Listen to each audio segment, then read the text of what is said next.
Ya que el debate electoral no ha podido tener lugar, en Fotocasa no queríamos que los ciudadanos se quedasen sin conocer las propuestas de las fuerzas políticas con representación en la Asamblea de Madrid. Por eso tenemos con nosotros a Jorge Moruno. Él es candidato a la Asamblea y diputado portavoz de Vivienda por Más Madrid. Gracias por haber accedido a esta entrevista. Gracias por la invitación, es un placer estar aquí con vosotros. ¿Cuáles son las medidas que ustedes señalarían para lograr que tanto la aplicación como el compromiso con los gobernantes con el artículo 47 de la Constitución fuese una realidad para toda la ciudadanía?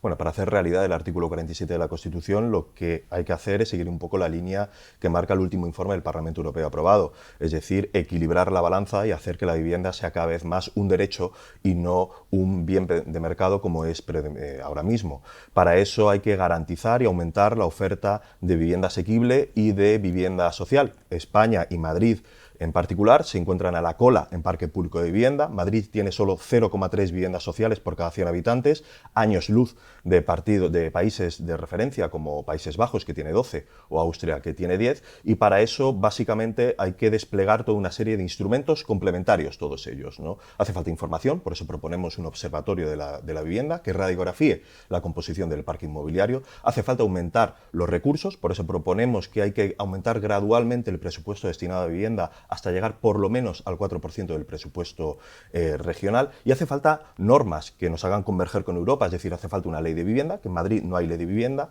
y por lo tanto la Administración necesita de herramientas para poder intervenir. Y en este sentido, bueno, pues se trata de no rechazar ningún tipo de instrumentos y, en última instancia, hay que buscar un nuevo marco de acuerdo a través de un operador de vivienda asequible con el sector privado que reoriente las inversiones, alejándolas de las inversiones especulativas y acercándolas hacia lo que es la vivienda asequible. Los jóvenes cada vez tienen más dificultades para relacionarse con el mercado de la vivienda, retrasan cada vez más su edad de emancipación. ¿Cómo les ayudarían ustedes desde Más Madrid? Bueno, pues en esa misma línea de aumentar la oferta de vivienda asequible y vivienda social, España y Madrid se encuentran a la cola de Europa en emancipación juvenil y necesitamos ampliar lo que es la bolsa de vivienda a precios por debajo de mercado. Esto se puede hacer, como digo, a través, con el amparo de una ley de vivienda que permita, por ejemplo, ejercer el derecho al tanteo del retracto. Hay que desprivatizar una parte del parque inmobiliario a través de la compra, hay que introducir la vivienda modular, hay que construir y hay que aumentar muchísimo también lo que es el parque público de vivienda. Todo lo que sea aumentar esa bolsa de vivienda a precios asequibles ayudará, por lo tanto, también a bajar el precio del alquiler. Por ejemplo, nosotros planteamos que a los propietarios que tengan viviendas, a los pequeños propietarios que tengan vivienda vacía, le proponemos que a cambio de una rehabilitación energética cedan temporalmente el uso del inmueble y luego se lo devolvemos con la rehabilitación energética hecha, y durante ese tiempo sacar ese inmueble dentro de una bolsa de alquiler asequible. Las viviendas vacías suelen estar a las afueras de Madrid. ¿Cree que igual serían convenientes para alquilarlas? El primer problema que tenemos con este tema es la falta de información. Nos guiamos muchas veces por el censo del INE de 2011 y no tenemos muchas herramientas, ¿no? El anuario de la Comunidad de Madrid tampoco especifica. Por eso necesitamos un observatorio que radiografíe bien, que haga un censo de viviendas vacías, de por qué están vacías, a quiénes, en qué situación están y, por lo tanto, qué manera intervenir. Obviamente nosotros entendemos que hay que movilizar porque están como de alguna manera en manos muertas. Hay que movilizar la vivienda vacía porque tiene una función social y eso nos ampara sentencias del Tribunal Constitucional y, por lo tanto, también hay que llegar a acuerdos con pequeños propietarios para aflorar toda esa vivienda vacía. Luego veremos cuánta es y cuánta de esa vivienda se puede sacar, pero primero necesitamos saber dónde está, cuál es y en qué situación se encuentra.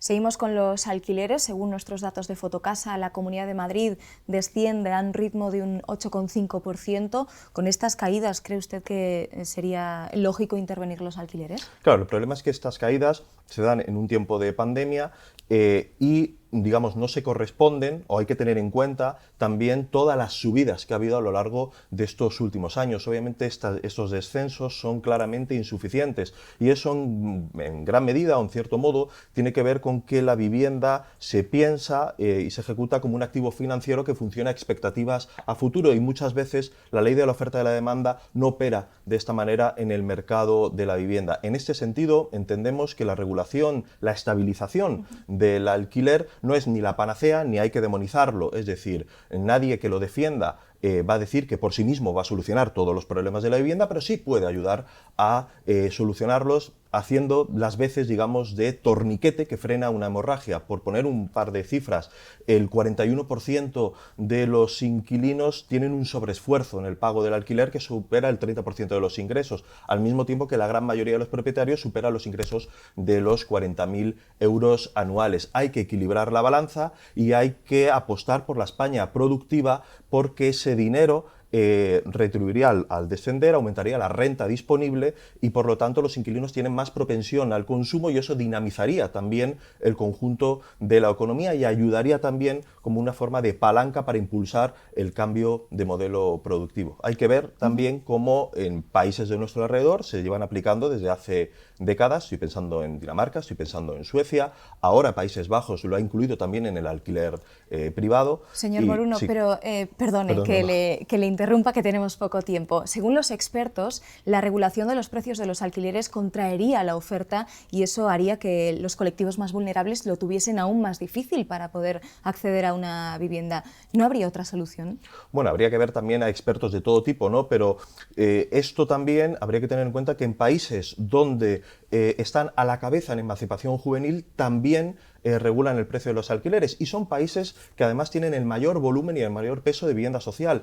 Países Bajos tiene un 30% de vivienda social sobre el total, España no llega al 2%, Madrid al 1,8%, así que no es vivienda social o regulación de precios. La estabilización del alquiler implica múltiples herramientas, entre ellas la regulación de precios. Si vemos la tabla de emancipación juvenil, veremos que a la cabeza de emancipación están países que también regulan el precio de los alquileres, como Suecia, Dinamarca, Países Bajos o Austria, y a la cola se encuentra España. Así que en este sentido creo que habría que ser un poco más humildes y entender que las cosas no hay que demonizar ni es una panacea, sino que entenderlo en un contexto más amplio, sobre todo orientado hacia un fin. ¿Cuál es el objetivo? El objetivo es garantizar la vivienda como un derecho. Los propietarios particulares nos trasladan sus inquietudes y sus preocupaciones y nos dicen que tienen mucho miedo al estado en el que queden sus viviendas cuando finalice un contrato de alquiler. Dicen que se sienten en una situación de total desprotección jurídica. ¿Tienen ustedes alguna medida para ayudarles o para quitarles este miedo? Bueno, la verdad que tampoco entiendo del todo ese miedo. Quiero decir, actualmente creo que existe una seguridad jurídica y, por supuesto, en los casos en los que la vivienda haya un inquilino que la destroce, creo que ya existe una normativa que lo tenga obviamente en cuenta y que intervenga en ese sentido. Ellos creen que frente a cualquier problema con el inquilino, la ley siempre protege al inquilino. Bueno, hay disparidad de miradas en ese sentido. Yo creo que en España los propietarios creo que tienen garantías jurídicas y seguridad jurídica, más allá de que pueda haber casos concretos que, por supuesto, tienen que estar amparados por las instituciones y por la ley, pero no creo que sea tampoco una norma general. Creo que el gran problema que tenemos en este país es la falta de emancipación juvenil, el sobreesfuerzo en el pago del inquilino y un modelo de vivienda que en Madrid ha supuesto que es el principal factor de desigualdad. Según informa el informe FOESA y según también Cáritas, un tercio de los madrileños estaría en riesgo de perder su vivienda. Ya vemos, por ejemplo, que en la Ciudad de Madrid el 85% de los desahucios lo son por impago del alquiler. Quizás para los pequeños propietarios que tengan, aparte de su vivienda habitual, una vivienda más en alquiler, quizás lo que les conviene y lo que más seguridad les puede dar es que el inquilino tenga los ingresos suficientes y tenga la capacidad de poder pagar siempre el alquiler. Creo que esa es la mayor de las seguridades que se le puede dar al pequeño propietario. ¿Avalan ustedes la ocupación de viviendas? El problema de la ocupación de viviendas, que se ha tratado de manera muy demagógica en los medios de comunicación, hay que atenderlo en serio, pero de manera rigurosa. El único informe realmente serio que existe, que es el del Instituto Cerdá, viene a decirnos que el 90% de las ocupaciones son de familias necesitadas. Familias necesitadas que en su día, muchas de ellas se vieron desahuciadas en la anterior crisis inmobiliaria y luego se pasaron al alquiler y luego no pueden pagar el alquiler. Luego está el 10% de lo que se llama pues mafias, narcopisos, etcétera. ¿El problema aquí cuál es? El problema es que las instituciones, primero, no saben gestionar en Madrid las viviendas, las escasas y el raquítico parque público de viviendas que tiene, y tiene viviendas vacías que son ocupadas, y luego permiten que los bancos y los fondos tengan viviendas vacías, o los cuales luego se usurpa. Hay que diferenciar entre allanamiento y usurpación. Allanamiento es que se te meta alguien en tu casa donde tú vives y por lo tanto es un delito tipificado de manera diferente y la policía actúa en 24 o 48 horas, y usurpación, que no incluye la segunda vivienda también es allanamiento, y tiene que ver con viviendas vacíos, mayoritariamente de bancos y de fondos y de viviendas públicas. ¿Cuál es la mejor forma para evitar que se ocupen, que las familias necesitadas se vean forzadas a entrar y ponerle la alfombra roja a los narcopisos? Que las viviendas vacías no estén vacías y se movilicen, como sucede en toda Europa, que se sancione y se impida que estén vacías. El caso que pone usted, cuando una familia en situación de vulnerabilidad ocupa una vivienda y un propietario no puede recuperarla en un plazo de 2 años, ¿qué le diría usted a ese propietario que tiene que seguir pagando los gastos de esa vivienda? ¿Está también en una situación de vulnerabilidad al no poder recuperar su vivienda? La situación de la vulnerabilidad la tiene la familia, y el problema es que los bancos que muchas veces desahucian han recibido dinero público, los bancos no pagan a la comunidad de vecinos, y esto además supone un calvario para el conjunto de la comunidad de vecinos, ¿no? Pero para ese propietario particular al que le están ocupando su vivienda, una familia en situación de necesidad, ¿qué solución hay para ese propietario? Bueno, la solución es, si es la vivienda de un banco y de un fondo y lleva un determinado tiempo vacía, lo que hay que hacer es converger con Europa y hacer lo mismo, impedir que esa vivienda esté vacía y movilizarla. Es decir, obligar, que la Administración tiene que entender que el artículo 33 de la Constitución española indica que la vivienda tiene una función social, y por lo tanto usted no puede tener esa vivienda vacía ahí creando malvas. Eso lo tiene que sacar al mercado del alquiler, y si usted no quiere lo va a hacer la Administración. Pero en el caso de que el propietario sea particular, un pequeño propietario, imaginémonos que tan solo tiene esa vivienda y necesita esa renta también para pagar pues, sus gastos, ¿qué le diría usted? Bueno, en el caso de que sea un allanamiento, por supuesto que intervenga la policía. En el caso de que sea una usurpación, habría que ver el caso, pero movilizar la vivienda vacía también se incorpora a gente que pueda tener 5 o 6 viviendas y, digamos, sea considerado como un particular. Lo que no puede haber es vivienda vacía para que no pueda entrar ningún narcopiso y para que ninguna familia necesitada tenga que verse forzada a tener que ocupar. Y así se garantiza tanto a los vecinos como a las familias que no se provoca una situación que nadie quiera, y por supuesto se impide que pueda entrar cualquier narcopiso. Pero insisto, la inmensa mayoría de las viviendas que están vacías y que son ocupadas son de bancos y fondos. Lo que hay que hacer es impedir que esos bancos y fondos dejen y mantengan las viviendas vacías, y ahí las administraciones muchas veces hacen dejación de funciones. Hablando de los fondos, ya por último, señor Moruno, sabemos que en Madrid hay en torno a unas 600.000 viviendas en alquiler. El fondo más grande de España tiene unas 20.000 en Madrid, supone un 3%. ¿Con ese porcentaje se puede especular?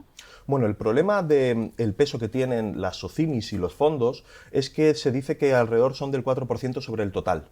El problema es que eso se saca a la media de toda España y te incorporan también a Soria. Cuando miramos en el foco de Barcelona o de Madrid, el peso es mucho más amplio. Una de las razones por las que necesitamos un observatorio de la vivienda es para saber exactamente cuál es la composición. Donde sí que hay datos, que es en Barcelona, se observa que el 2,3% de los propietarios tienen el 32% de las viviendas que están en alquiler. Y el propio informe del Banco de España indica que en lugares como Barcelona, y nos gustaría saber que en Madrid, que posiblemente sea igual o más, el porcentaje de viviendas que tienen estos fondos, tipo Blackstone o demás otras SOCIMIs, supera el 25% del total. El 25% ya no es el 4%, y el 25% te da una capacidad suficiente como para elevar los precios. Lo que tendríamos que hacer es lo contrario, que el 25 o el 30% de las viviendas estuvieran, digamos, a precios asequibles, a precios regulados y a precios públicos para tener una bolsa lo suficientemente amplia que tire los precios a la baja, es decir, hacer lo mismo pero a la inversa que ellos.